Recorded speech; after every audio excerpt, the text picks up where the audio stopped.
पास इतने यंत्र हैं, आप पानी में से खोद निकाल लेते हो। ये बच्चे को आसमान निकल गया या जमीन निकल गई ये समझ में नहीं आ रहा। तुम्हारी यंत्र कैसे फेल हो गए?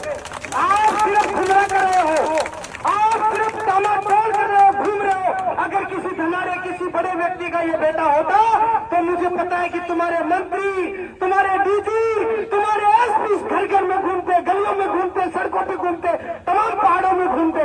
लेकिन आप लोगों ने उस माँ को आपने दुखी करने का काम किया है, जिस माँ का बेटा आज 15 दिन हो गए। ये सोच कर भी इतनी अपने आप में घटना होती है, इतना दुख होता है कि आज एक तरफ तो बहुत सी माएं घूमती है कि हमें बच्चा मिल जाए, बच्चा हो जाए, हमारे बेटा हो जाए, पता नहीं कहाँ घूमती है, कहाँ वो नाक नहीं रगड़ती। एक तरफ 5 साल का बेटा कहीं भी चला जाता है, किसी को आता पता ही नहीं है। ये इससे बड़ी शर्म की बात हमारे लिए कुछ नहीं हो सकती, कोई शर्म की बात नहीं हो सकती इससे बड़ी। और मुझे पूरा भरोसा है कि जिस प्रकार से हमारे सारे युवा, हमारे बुजुर्गों का आशीर्वाद, हमारे तमाम प्रतिनिधि यहाँ पे मौजूद लोग या मौजूद हैं, इनकी उपस्थिति में ये भावेश को यूं ही नहीं खोने देंगे। और ये बड़ा बताते हुए अफसोस हो रहा है मुझे कि आपने सिर्फ पहाड़ों में खोजने का काम करा। आपको ये नहीं पता कि बच्चों को किडनैप कर ले जाते हैं, उनका अपहरण कर ले जाते हैं, उनकी किडनियां बेच देते हैं, उनके शरीर को खा जाते हैं, उनके ब्लड को बेच देते हैं, पता नहीं क्या क्या नहीं बेचते था। आपको इस एंगल से भी जांच करनी चाहिए थी।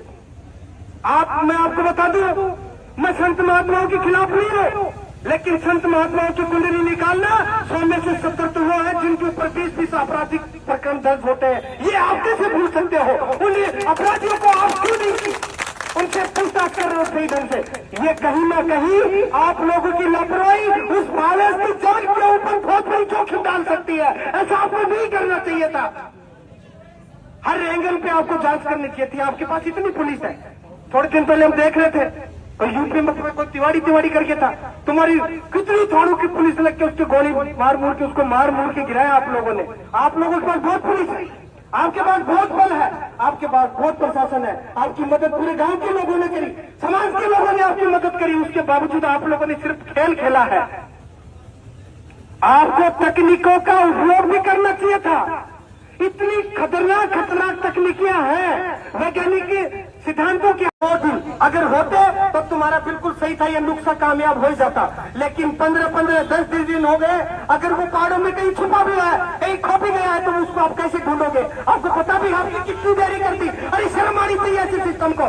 इतनी तुमने पढ़ाई करी है, इतने तुम्हारे पास यंत्र है, इतनी तुम्हारे पास जंतर है, फिर तुम्हारे सारे फैल हो गए। मुझे तो ये लग रहा है कि तुम लोग इस भावेश को क्या सकुशल ला दोगे? क्या है इस ऐसी स्थिति तुम्हारे अंदर? और मुझे बहुत अफसोस है इस बात का। अगर जरूरत पड़ी तो हम पूरी ताकत के साथ लड़ेंगे। अब 2-3 दिन पहले मैं जयपुर था, जवाहर सिंह मैडम जी को भी पत्र लिखा हमने, लेकिन मिल नहीं पाया, दुर्भाग्य था। पता नहीं क्या कुदरत को क्या मंजूर है। उनसे हम कहने वाले थे कि कोई वैज्ञानिक तरीके की कुछ और चीजें भेजो, जो एक्सपर्ट होगा उनको भेजो, कोई सेनाएं लगाओ। और पुलिस को कुछ मिलता है क्या? पुलिस को बटवा मारने वाला चोर तो नहीं पकड़ दिया था, घूमती रहती, हम पकड़ रहे, हम पकड़ रहे, हम पकड़ रहे। ताकि कुछ है नहीं, हमें पता नहीं है तुम्हारी चीजों का, तुम्हारे कारनामों को हमें नहीं पता। सब जानते हैं, सब जानते हैं, ये कोई छुपा हुआ नहीं है। तुम्हारे बड़े से बड़े अधिकारी से लेके तुम्हारे नीचे से नीचे पीठ अधिकारी तक भी हम सब जानते हैं तुम्हारी कार्रवाई। आपको और भी जो है संबंधित जो इन चीजों के अंदर कारगर साबित हो सकते थे, उन तमाम जतनों को आपको करना चाहिए था। ये तुम्हारी लापरवाही है, इसे हम बर्दाश्त नहीं करेंगे। और तुम्हें भी ईश्वर को जवाब देना पड़ेगा कि जब तुम्हारे हाथ में सब कुछ, आप हाथ पे हाथ धरे बैठे रहे, हाथ पे हाथ धरे बैठे रहे। आपने किसी प्रकार का कोई शाम को एक तरह से विश्लेषण कमेटी तुम्हारी होनी चाहिए थी। बड़े बड़े अधिकारी उसमें पूछते, छोटी छोटी चीज मिलती उसमें भी तुम रिसर्च करते, लेकिन ऐसा नहीं हुआ, ऐसा बिल्कुल नहीं हुआ। आपने सिर्फ हल्के में लिया कि 5 साल का बच्चा ही तो है, और पैदा हो जाएगा और आ जाएंगे। आपको यह नहीं पता कि हजारों सैकड़ों माताएं रोज बड़े बड़े संत महात्माओं की धोख लगाती घूमती हैं कि मेरा बेटा हो जाए। आप कैसे भूल सकते हो इन चीजों को? 5 साल जिस बच्चे को पालन पोषण किया, जिस बच्चे को उन्होंने पढ़ाया लिखाया, उसको अपनी दूध पिलाया, पूरे माँ बाप का, दादी दादा का, परिवार का, समाज का, रिश्तेदारों का, गांव का उसे प्यार मिला, उसको छीनने के अंदर आपने बहुत बड़ी भूमिका निभाई है। आपको कोई माफ नहीं करेगा।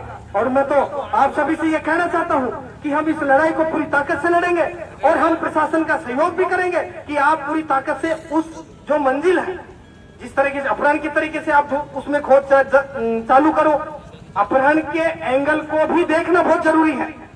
आप सिर्फ पहाड़ों में घूम रहे हो, आपको कम से कम भी 2-3 दिशाओं में काम करना चाहिए था।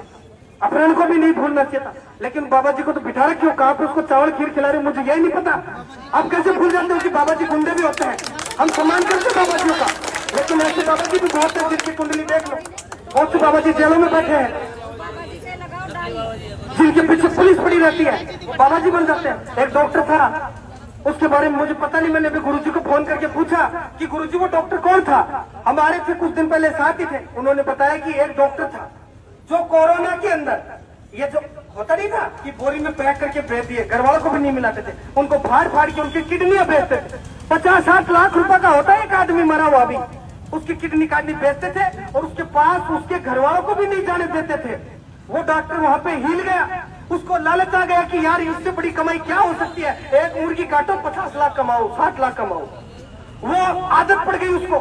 फिर वो क्या किया, जब पता लगा किसी को कि डॉक्टर गड़बड़ कर रहा है, तो वो कैब करता बुक, तो उन ड्राइवरों को पट्टी खाते लगा था, ड्राइवरों को ले जाता कि मुझे यूपी ले जाओ, पीठ में कंबल आती, वही उसको ठोका पिंडी करके मार के घेर के अंदर और उसकी किडनी निकाल के उनको भेज देता। ऐसा प्रकरण खूब लंबा चला। जब वो पकड़ा गया तो वो बाबा जी बन के बैठ गया। तो ऐसे ऐसे भी बाबा जी हैं, लास्ट में जब लगा कि कुछ नहीं होगा तो वो बाबा जी बन गया।